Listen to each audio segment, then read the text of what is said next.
Saludos patrocinadores y amigos, soy Juan Paulo de Romanos 1:16, me da mucho gusto saludarlos.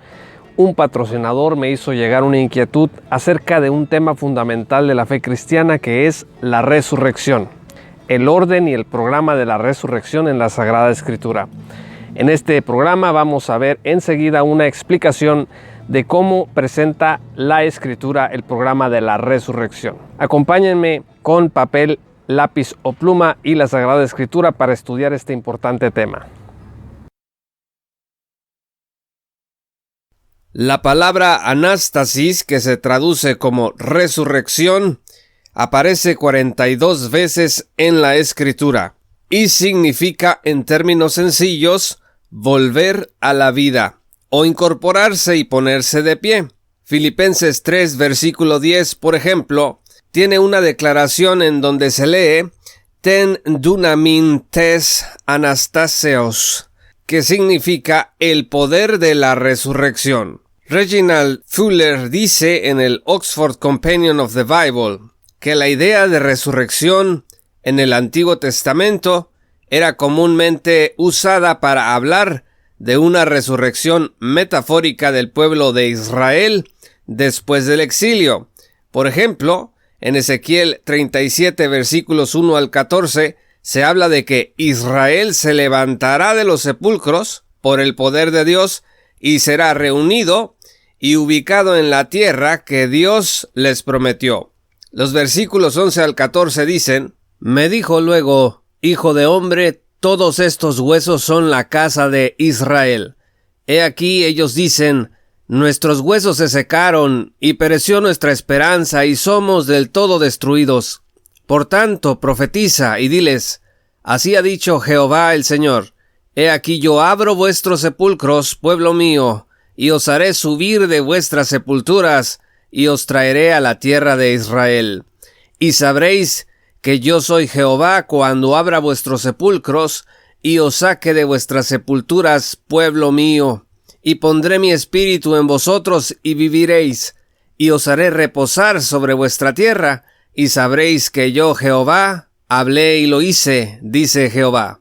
La revelación bíblica entera nos enseña que además de esta restauración nacional terrenal futura de Israel, que implican estos versículos, también habrá una resurrección física y literal, por supuesto, con un trasfondo espiritual. Daniel 12, versículos 1 al 2, habla de esta resurrección del pueblo de Israel. Dice la Escritura: en aquel tiempo se levantará Miguel, el gran príncipe que está de parte de los hijos de tu pueblo, y será tiempo de angustia cual nunca fue desde que hubo gente hasta entonces. Pero en aquel tiempo será libertado tu pueblo, todos los que se hallen escritos en el libro. Y muchos de los que duermen en el polvo de la tierra serán despertados, unos para vida eterna y otros para vergüenza y confusión perpetua. En la actualidad, muchos creyentes creen que la resurrección se reduce a un solo evento cuando Cristo regresa por segunda vez a la tierra. Pero la Escritura no habla de un solo evento, como veremos enseguida. 1 Corintios 15, versículos 22 al 24 es la base de nuestro análisis. La Escritura dice: porque así como en Adán todos mueren, también en Cristo todos serán vivificados, pero cada uno en su debido orden. Cristo las primicias, luego los que son de Cristo en su venida, luego el fin, cuando entregue el reino al Dios y Padre, cuando haya suprimido todo dominio, toda autoridad y potencia. En principio hay que notar que la primera resurrección es la de Cristo, las primicias dice, y luego los que son de Cristo. ¿Cuánto tiempo ha pasado entre la resurrección de Cristo y la resurrección de los que son de Cristo que aún no ocurre? Y dice que luego vendrá el fin cuando entregue el reino al Padre. ¿Cuánto tiempo debe de pasar entre la resurrección de los que son de Cristo en su venida y este final? Eso es algo que solamente al Padre le corresponde saber. Otro texto muy importante es Apocalipsis 20, versículos 4 al 5, donde se habla de la primera resurrección. Este evento ha confundido a algunos cristianos que consideran que cuando la Escritura dice la primera resurrección se refiere a la primera en orden cronológico como un evento único. Dice Apocalipsis 20, versículos 4 al 5, lo siguiente: Y vi tronos y se sentaron sobre ellos los que recibieron facultad de juzgar, y vi las almas de los decapitados por causa del testimonio de Jesús y por la palabra de Dios, los que no habían adorado a la bestia ni a su imagen, y que no recibieron la marca en sus frentes ni en sus manos, y vivieron y reinaron con Cristo 1000 años. Pero los otros muertos no volvieron a vivir hasta que se cumplieron 1000 años. Esta es la primera resurrección. En estos versículos se habla de dos eventos. El primero es el que refiere la resurrección de los que fueron decapitados por causa del testimonio de Jesús. El segundo evento es de aquellos muertos que no volvieron a vivir, sino después de que se cumplieron 1000 años en los que Cristo reinó junto con estos mártires que acabamos de mencionar. No es posible en una lectura natural de estos dos versículos no percatarse de que se trata aquí de dos eventos de resurrección diferentes. En resumen, la primera resurrección es un evento que se da en tres fases. Primero, la resurrección de Cristo, las primicias. Segundo, la resurrección de los santos de la iglesia. Y tercero, la resurrección de los santos del Antiguo Testamento y los santos de la tribulación. Después de esta primera resurrección, ocurre la resurrección de los no redimidos, también llamada resurrección de condenación o segunda muerte. Vamos a mencionar brevemente cada uno de estos. Sobre el primer evento de la primera resurrección, la resurrección de Cristo, acabamos de leer 1 Corintios 15, versículo 23. Sobre el segundo evento, la resurrección de los santos de la iglesia, también 1 Corintios 15, versículo 23 nos habla de ella. Nos dice que después de Cristo las primicias, resucitarán, dice el versículo, los que son de Cristo en su venida. Sobre esta resurrección de los santos de la iglesia, el versículo 51 dice: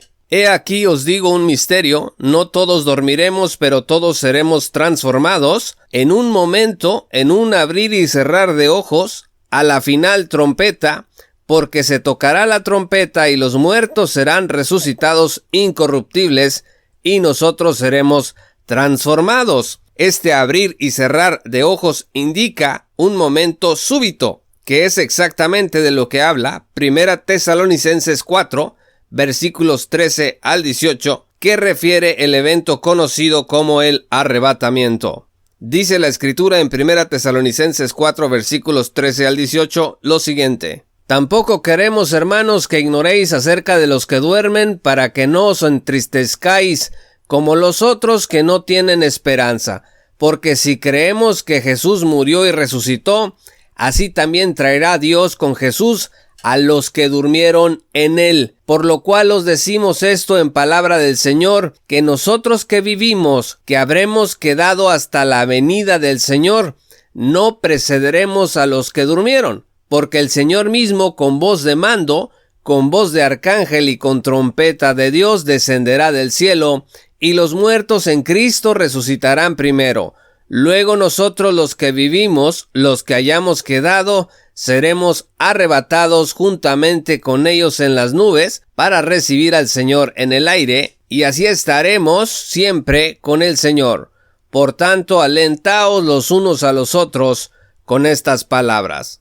Esto significa sencillamente que después de la resurrección de Cristo, las primicias, llegará el momento en que Cristo vendrá por su iglesia para ser arrebatada y estaremos con el Señor de manera inmediata. Si este evento ocurriese hoy, los que estemos vivos seremos arrebatados después de que los muertos en Cristo sean resucitados. En términos sencillos, ¿qué significa esto? Que todos sus amados conocidos, familiares, hermanos que han muerto, que se han adelantado, ellos resucitarán cuando el Señor venga a raptar o arrebatar a su iglesia. Justo después de ese evento, comenzarán 7 años que en la Escritura se conocen como la Gran Tribulación. Sobre este terrible evento, también conocido como el Día del Señor, Mateo 24, versículo 21, registra las palabras de Cristo que dice: «Porque habrá entonces gran tribulación, cual no la ha habido desde el principio del mundo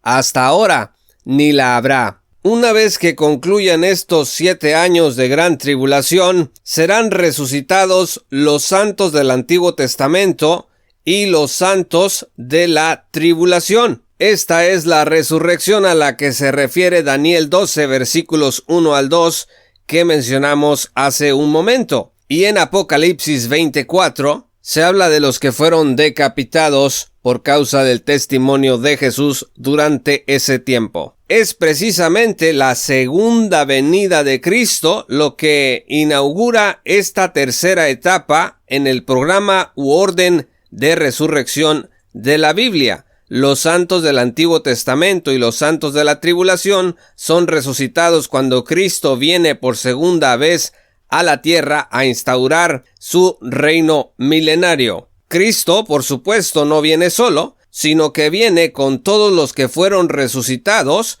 justo antes del inicio de la gran tribulación, que incluye a los santos de la iglesia, tanto a los que estaban muertos en Cristo como a aquellos que estaban vivos cuando el Señor vino a raptar o arrebatar a su iglesia. Vean ustedes lo que dice 1 Tesalonicenses capítulo 3 versículo 13, dice la Escritura: «Para que sean afirmados vuestros corazones, irreprensibles en santidad delante de Dios nuestro Padre, en la venida de nuestro Señor Jesucristo», escuchen, «con todos sus santos». En Juan 14, Jesús promete venir por su iglesia y llevárselos a un lugar especial. Esta es la promesa de Cristo de venir a arrebatar a su iglesia, misma que regresa con él en su segunda venida para dar inicio a la tercera etapa de la resurrección. Finalmente, Jesús hablaba de la resurrección de condenación, vean ustedes Juan capítulo 5 versículo 29,